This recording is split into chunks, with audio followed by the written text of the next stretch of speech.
La bioética en el ámbito de la medicina. Este es nuestro punto de partida hoy en la sección de Eusko Ikaskuntza, un tema amplio, ya lo ven, que vamos a abordar en los próximos minutos con Koldo Martínez Uriona Barrenetxea.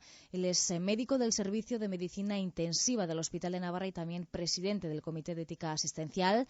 A quien saludamos ya, Koldo Martínez. Seguno, muy buenos días. Buenos días. Bueno, el ejercicio de la medicina sí que ha planteado, ¿no?, desde siempre problemas éticos y ha exigido del médico también una elevada calidad moral. No solo que cuida a los pacientes, que los mime, sino que también esta cuestión está intrínsecamente en esta profesión.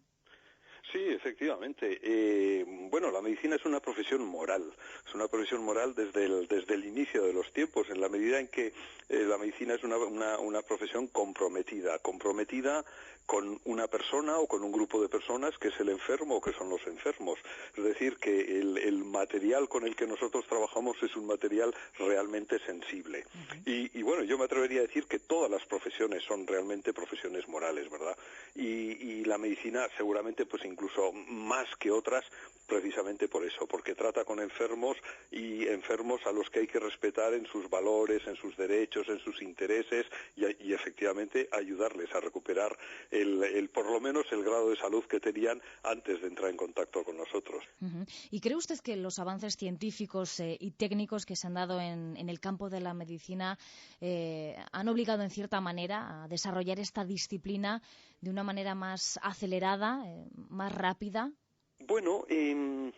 Yo creo, mira, la bioética, en el fondo, que no es más que la aplicación de la ética a las ciencias de la vida, claro, hay gente, hay pensadores o corrientes de opinión que dicen que es un área de conocimiento nuevo o reciente y incluso ponen la fecha del nacimiento de la bioética pues allí por 1970, que es realmente cuando Potter utiliza por primera vez el concepto bioética. Pero yo soy de los que opinan que la bioética nace ya con Aristóteles, pues allí 500 años antes de Jesucristo, y que realmente pues lo que hemos hecho a lo largo de la historia ha sido ir desarrollando de forma acorde con los descubrimientos y los avances científicos el tema de la ética.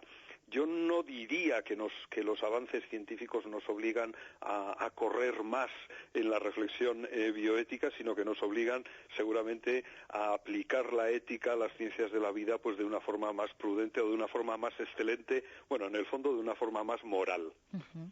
Porque correr no se recomienda, ¿no?, tampoco en esta disciplina, dentro de la bioética y la medicina en general. No, para nada. Mira, Aristóteles hablaba ya como te digo, en su famoso libro, en la Ética Nicómaco, de la frónesis, que algunos traducen por prudencia, otros traducen por razón práctica, y efectivamente correr en el campo de la ética no sirve para nada. La reflexión ética necesita tiempo, necesita diálogo, necesita reflexión, necesita deliberación y sobre todo lo que necesita es ser consciente de que las respuestas que damos a los problemas, las respuestas morales que damos a los problemas son respuestas, que valen para un tiempo, son respuestas reflexionadas, son respuestas razonadas y son respuestas sobre todo que son falibles, es decir, que el tiempo puede demostrar que están equivocadas. Por eso yo creo que dos componentes fundamentales de la bioética son, por un lado, la prudencia y por otro lado, la humildad. Uh-huh. Ese elemento tan importante, ¿no?, el del tiempo, pero a veces hay que tomar decisiones meditadas, pero teniendo en cuenta también que el tiempo corre a veces en contra del médico, ¿no?, y sobre todo también del paciente. Claro, por eso es importante, tener un fondo de conocimientos, un fondo teórico de conocimientos, y por eso es importante también reconocer que efectivamente, como bien dices, hay que tomar decisiones, y que esas decisiones sean lo más prudenciales posible, lo más reflexionadas posible, lo más relacionadas con tu propia experiencia y con la experiencia del enfermo que estás tratando, y lo más deliberadas posible. Hay muchas veces que hay tiempo, hay otras muchas veces en que no, pero si en el ánimo del profesional está el tomar las decisiones de esta forma, eso va generando carácter, se va construyendo un carácter virtuoso en el profesional que le hace o que le permite tomar decisiones más apresuradas de lo deseable, pero que al ser prudenciales generalmente suelen ser más acertadas que si no fueran tan prudenciales.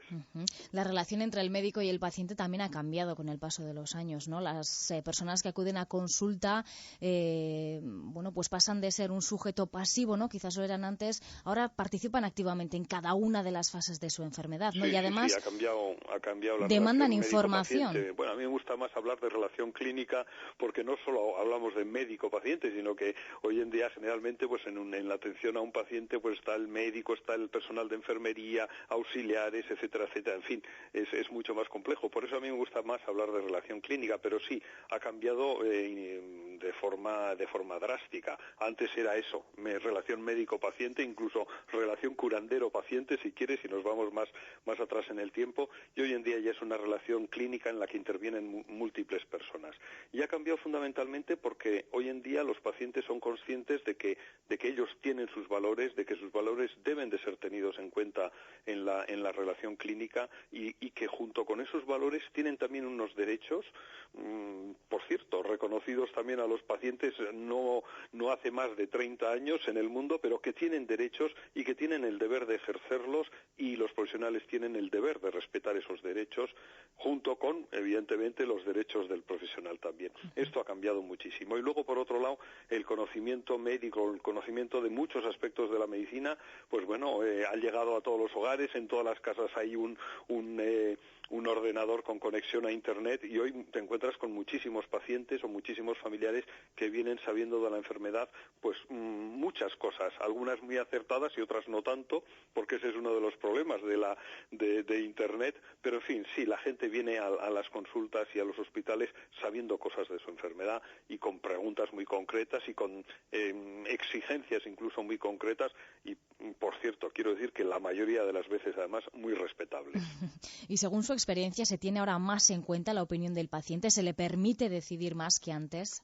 Bueno, esto era el objetivo que se pretendía cuando empezamos a hablar de consentimiento informado, que es ese papel que por desgracia tan mal se está utilizando hoy en día, el consentimiento informado, que pretendía y pretende ser pues una parte de la relación clínica en la que el médico explica al paciente pues su situación, el diagnóstico, las alternativas de tratamiento que tiene, las posibilidades, las distintas opciones terapéuticas con sus distintos pronósticos, y después de una conversación entre médico y paciente, pues bueno, el paciente decide, pues prefiero la opción A la opción B o a la opción C. Eso, que es lo ideal, por desgracia se ha convertido pues en ese papel que muchas veces no te lo da ni el médico, que te lo da pues a veces el personal de enfermería, y que la gente firma pensando pues que si no firma ese papel pues no le van a operar, o incluso muchas veces lo firman pensando que es un requisito necesario para quitarle responsabilidad al médico de los posibles errores que cometa. Es triste que el consentimiento informado haya acabado siendo esto, un papel sin más ni más, cuando lo que pretendía ser es eso, un consentimiento informado, es decir, un consentimiento dialogado, deliberado, un consentimiento en el que se produce después de una relación verbal entre médico y paciente. También te quiero decir una cosa, y esto lo quiero dejar claro: el hecho de que la gente firme ese papel no exime de ninguna responsabilidad al médico que haga una mala praxis. Es decir, que el médico que hace una mala praxis, por mucho papel que haya firmado el paciente, puede ser llevado a los tribunales por su mala praxis. En el día a día de los médicos, ¿se encuentran ustedes con muchos dilemas bioéticos o no, o solamente en contadas ocasiones? No.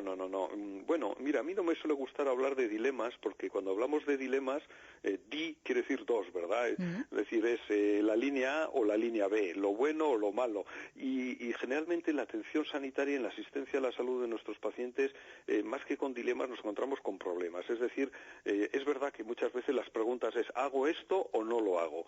Pero la solución nunca es sí o no. La solución es sí, aunque, o sí, pero, o no, aunque o no, pero. Es decir, que siempre hay vías intermedias. Esto también lo descubrió Aristóteles, que ya es la tercera vez que lo menciono, y bueno, de alguna forma es mi líder espiritual.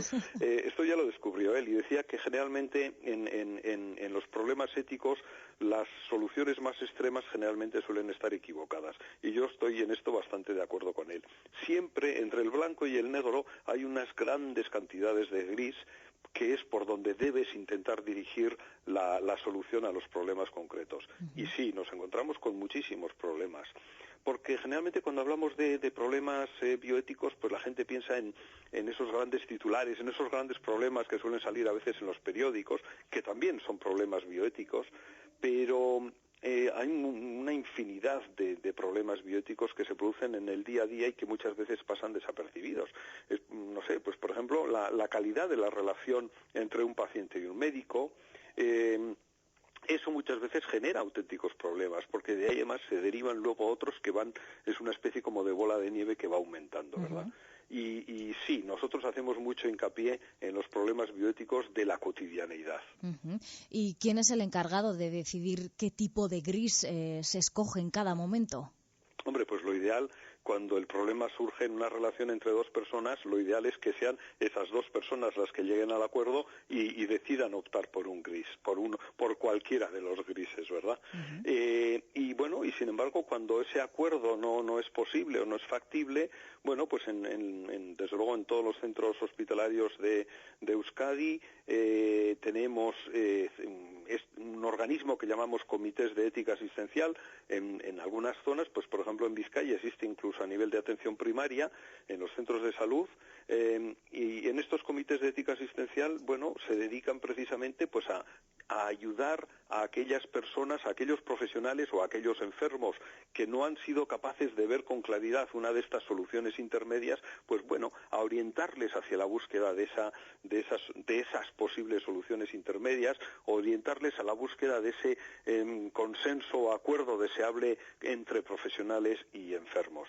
Los comités de ética asistencial existen, como te digo, pues en todos los hospitales, y son un instrumento, yo creo que fantástico para la toma razonada, razonable, prudencial de soluciones en los problemas bioéticos. Bueno, pues como vemos, los problemas bioéticos o el campo de la bioética no solo se da en los grandes titulares, que también, sino que en el día a día de los médicos, bueno, pues también se tiene que decidir, ¿no? Porque al fin y al cabo tienen ustedes que tomar decisiones de manera, bueno, pues casi instantánea. Bueno, las decisiones que hay que tomar de manera instantánea suelen ser las más peliagudas. Y evidentemente, si tienes que tomar decisiones de manera instantánea, te queda poco tiempo para la reflexión. Por eso es tan importante hacer reflexiones previas, ir creando ese carácter moral, ese carácter virtuoso en los profesionales, ir creando clima bioético tanto en los centros de salud como en los hospitales. Y esa es otra de las labores de los comités de ética asistencial. Hacer pensar a los profesionales en los momentos de tranquilidad, pues bueno, sobre todos estos problemas y sobre las distintas posibilidades de solución y de vías de salida a estos problemas. Y si tú consigues que un profesional adquiera este carácter virtuoso, si consigues que en un centro de salud haya este clima bioético de reflexión sobre estos problemas, pues las decisiones que haya que tomar de forma instantánea seguramente van a tener un contenido ético mucho mayor que si no hubiera existido ese clima o si en los profesionales no existiera pues ese carácter virtuoso, ese carácter bioético que es lo que todos pretendemos. Bueno, pues queríamos saber también qué es lo que hay detrás de este concepto, ¿no?, de la bioética en el ámbito de la medicina, y lo hemos hecho hoy con Koldo Martínez Urionabarrenetxea, médico del Servicio de Medicina Intensiva del Hospital de Navarra y también presidente del Comité de Ética Asistencial. Koldo Martínez Urionabarrenetxea, muchísimas gracias por atendernos y seguramente que acudiremos a ti en otra ocasión, porque para resolver alguna duda seguro. Pues nada, encantado, a vuestra disposición, eskerrik asko, y bueno, hasta siempre, y ánimo, que lo estáis haciendo muy bien. Mila esker, agur. Vale, agur.